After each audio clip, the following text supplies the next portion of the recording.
it's long overdue because I got a few questions about this over time, both in person and on YouTube. And I did, the last person who asked me was Jay Jolene. I was like, yeah, I'm going to do a video today. And I never got around to it. So here it is now. And it's basically the reason why I moved to the UK. And it's slightly complicated, but I'll just try to keep it quick.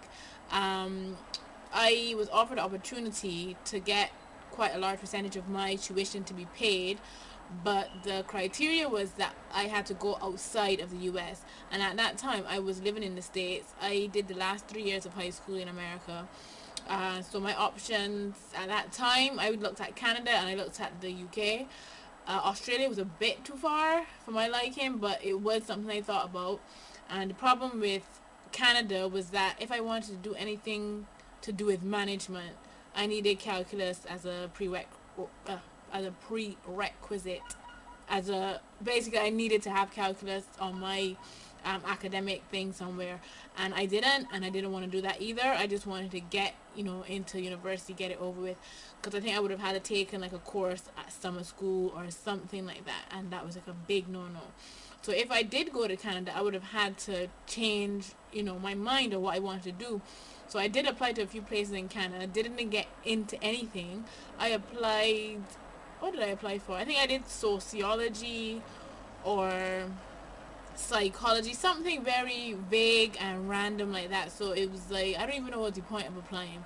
Anyways, so yeah, at that point I didn't want to do hospitality. In the end, I went to the UK because I got accepted there, and yeah, that's pretty much it. So yeah, when I did that, I was 18. I was really scared. At first, I was like, yes, I go away from my parents, like halfway across the world, like hell yeah. But then I think it was the day that I left, so like I had my suitcase and everything. I was getting ready to go downstairs, and when I looked back at my room and I saw how empty it was, like it just hit me like, oh my god, like I am moving. Like I'm not even, next time I'm gonna see this is like what, 4 months from now. So I started crying and blubbering like an idiot, and no one else was crying but me, so I just felt really silly. Then when I got to England, my father came with me, thank goodness. So he came with me for the first 2 days I was here. We found my student accommodation because I lived on halls. Then we found the university from the student hall because it was a good 10-15 minute walk.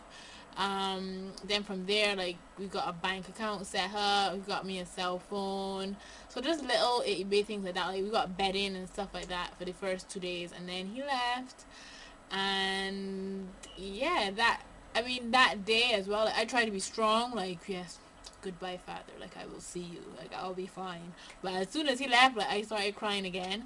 The first 2 weeks I was there, I didn't have any internet access in student halls, and that was pretty bad because I was just trapped on the other side of the world. No phone, no MSN, no nothing. Like there was nothing for me to do, no one for me to talk to. And as shy as I am, I just had to just sit and wait for friends to come. They had some activities and stuff for the international students to do, so I kind of did that, and I got friends that way. And by the time university started, I was fine. But that first week, was terrible. It was terrible. So for anybody who's thinking of possibly doing like a gap year or something like that where they have to move and completely change their life, I would still suggest to do it. At first it's going to be scary, and it's okay to cry, and I'm only saying that because I was crying, so I'm like, yeah, it's okay to cry.